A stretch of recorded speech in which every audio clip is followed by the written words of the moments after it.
রাজ্যে ভোটের দামামা বেজে গিয়েছে। সব রাজনৈতিক দলের প্রার্থীরা একে একে মনোনয়নপত্র জমা দিতে শুরু করেছেন। মঙ্গলবার বারাসাতে ডিএম অফিসে মনোনয়ন জমা দিলেন কংগ্রেস প্রার্থী অংশুমান রায়। তিনি অশোকনগর বিধানসভার কংগ্রেসের তরফে নির্বাচিত প্রার্থী। নমিনেশন জমা দেওয়ার সময় তার সঙ্গে উপস্থিত ছিলেন দলের কর্মী সমর্থকরা। মনোনয়ন জমা দেওয়ার পর সাংবাদিকদের মুখোমুখি হন অংশুমান। রাহুল গান্ধীর দেখানো পথ অবলম্বন করে জয়ের ব্যাপারে আশাবাদী তিনি। পাশাপাশি অশোকনগরের উন্নয়ন নিয়েও বার্তা দেন কংগ্রেস প্রার্থী।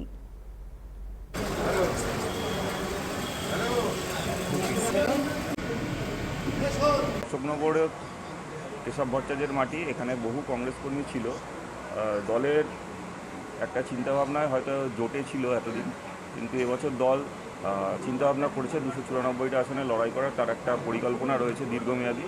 তো সেখান থেকে দাঁড়িয়ে আমরা লোকের কাছে যাচ্ছি এবং প্রচণ্ডভাবে তাদের কাছে সাড়া পাচ্ছি। পুরানো কর্মী যারা আছে তারা গ্রাম বাংলায় তারা প্রচুর সাড়া দিচ্ছে।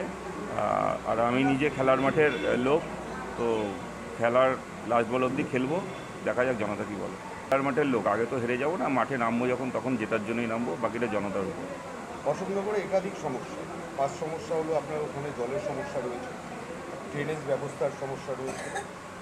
ওএনজিসির যে উত্তোলন হচ্ছিল, তেল উত্তোলন, সেটা কার্যত এখন বন্ধ। যদি আপনি জয় লাভ করেন সেক্ষেত্রে দাঁড়িয়ে আপনার কী কর্তব্য থাকবে? দেখুন, অশোকনগরের সমস্যা আপনি যেগুলো বললেন সেগুলো তো আছেই। অ্যাকচুয়ালি অশোকনগর বিধানচন্দ্র রায়ের তৈরি একদম প্ল্যান্ট সিটি ছিল। সমস্যা বলতে এখানে প্রচুর এমন স্কুল কলেজ ছিল যেগুলো এখন বন্ধ হয়ে গেছে।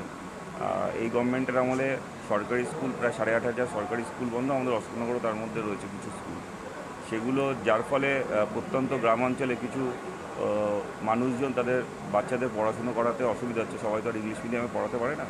তো সেই স্কুলগুলো যাতে আবার চালু করা যায়। আর সবথেকে বড় কথা, অশোকনগরে কর্মসংস্থানের জায়গা ছিল, বহু কলকারখানা ছিল।